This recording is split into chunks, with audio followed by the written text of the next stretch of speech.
At exactly 6:23 a.m., the USS Ronald Reagan sliced through the Taiwan Strait, her nuclear reactors pushing 100,000 tons of American naval power through waters claimed by two nations.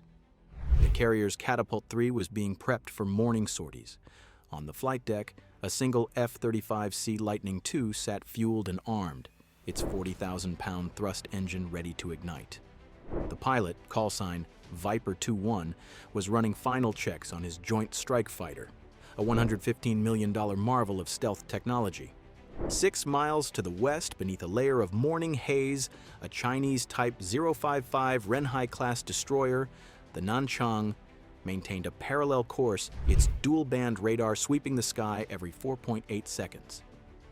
Above the strait, at 32,000 feet, two Chengdu J-20 Mighty Dragon fighters orbited in a cap pattern, their canard-delta wings cutting through thin air at 420 knots. Neither side had fired a shot, but every sensor, every missile, every pilot knew the same truth. This morning would be different. The F-35C launched at 6:52 a.m. The electromagnetic catapult hurled 70,000 pounds of aircraft from 0 to 170 miles per hour in 2.1 seconds. Viper 2-1 felt the G-forces press him into his seat as the Lightning II clawed for altitude. His mission was routine: freedom of navigation patrol, maintain international airspace, return in 90 minutes. The F-35's AN/APG-81 AESA radar was already painting the battlespace. The system tracked 23 contacts, fishing vessels, cargo ships, the Nanchang, and two fast-moving targets at Angels 32, the J-20s. Distance, 18 nautical miles, and closing. The Chinese pilots had been in the air for 47 minutes. Their J-20s, China's answer to American fifth-generation supremacy, carried a full combat load. 4 PL-15 long-range air-to-air missiles in internal bays, plus 2 PL-10 short-range missiles. Each PL-15 could reach out 186 miles with a 110-pound warhead. The lead J-20 pilot, monitoring his IRST sensor, detected a thermal anomaly bearing 087 degrees. The F-35's engine, despite its stealth coating and serpentine exhaust ducts, still produced heat. At 12 miles, the J-20's passive sensors had a lock. Back on the Reagan, the air boss watched the tactical display. The F-35 was marked as a friendly blue triangle. The J-20S appeared as red diamonds. The gap between them was shrinking, 12 miles, then 10, then 8. Inside the carrier's Combat Information Center, the Air Warfare Commander ordered 4 FA-18 Super Hornets to launch immediately. They would take 8 minutes to reach launch speed. The F-35 pilot had those 8 minutes alone. At 6:58 a.m., Viper 2-1's threat warning system lit up. The tone was unmistakable: X-band radar, search mode, transitioning to track. The J-20 had gone active. Its Type 1475 AESA radar was now illuminating the F-35 with focused electromagnetic energy, attempting to burn through the American jet's stealth signature. The Chinese pilot was doing something unprecedented. He was challenging the myth that the F-35 was invisible. Distance, 7.2 nautical miles. The PL-15 missiles had a minimum engagement range of 3.7 miles. They were outside the envelope, but not by much. Viper 2-1 made a decision in 1.3 seconds. He pushed his throttle forward, accelerating to 510 knots, and simultaneously activated his AN/ASQ-239 electronic warfare suite.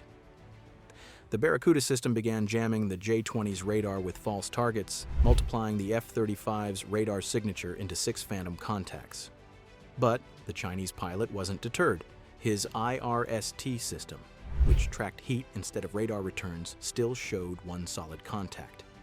He adjusted his intercept course, banking 15 degrees left, closing the geometry. The Nanchang, tracking the engagement from below, elevated its HHQ-9B surface-to-air missile launchers. The destroyer carried 112 vertical launch cells. 8 were now assigned to the American fighter. Launch authorization required permission from Fleet Command, 840 miles away in Qingdao. That permission could arrive in 40 seconds via satellite uplink. The destroyer's fire control radar, a Type 346B rotating array, had already calculated firing solutions for 6 different intercept trajectories. Distance between the F-35 and lead J-20, 5.1 nautical miles. Viper 2-1 could see the Chinese fighter now, not visually, but on his helmet-mounted display. The J-20 appeared as a red wireframe overlay against the real sky.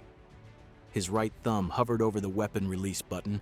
2 M120D AMRAAMs sat in his internal weapons bay, each with a 99-mile range and a 44-pound blast fragmentation warhead. Rules of engagement were clear. He could not fire unless fired upon, or unless he had explicit authorization from the carrier group commander. He requested permission. The response came back in 4 seconds. Negative. Hold fire. Maintain course. The J-20 pilot received different instructions. His ground controller, watching the encounter via data link from a command post in Fuzhou, gave a single order. Achieve radar lock. Demonstrate capability. Do not fire. This was a message operation. China wanted the world to know their J-20 could track America's stealth fighter. The pilot obliged. He narrowed his radar beam, increased power to maximum, and refined his track.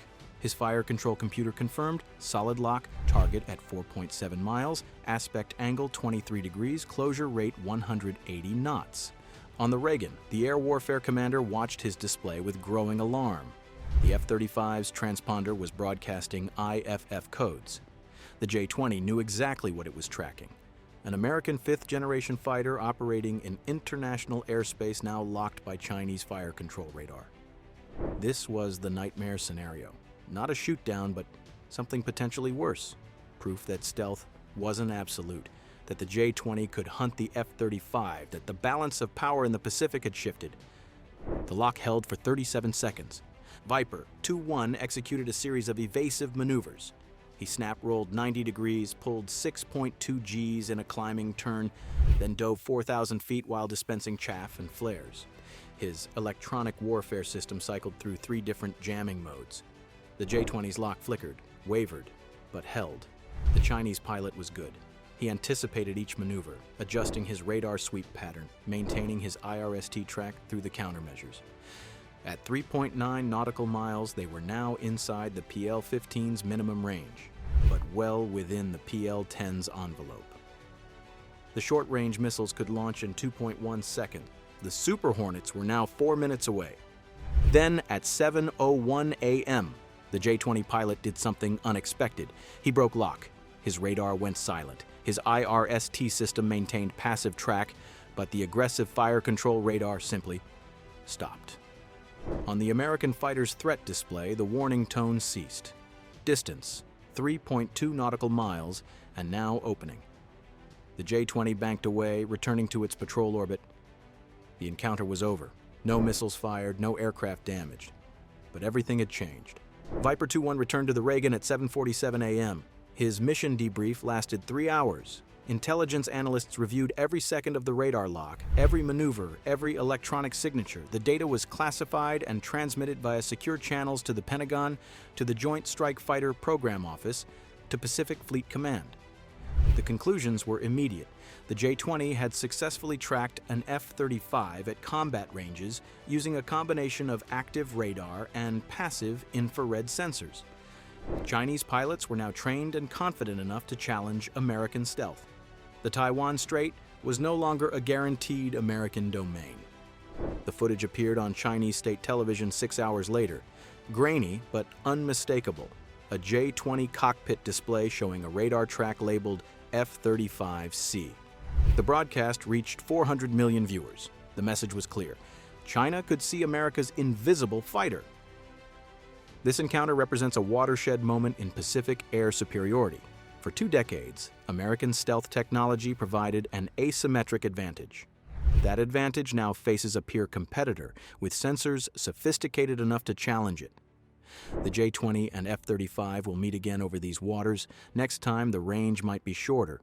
The rules of engagement might be different, and the world will be watching to see which fifth-generation fighter truly rules the contested skies above Taiwan.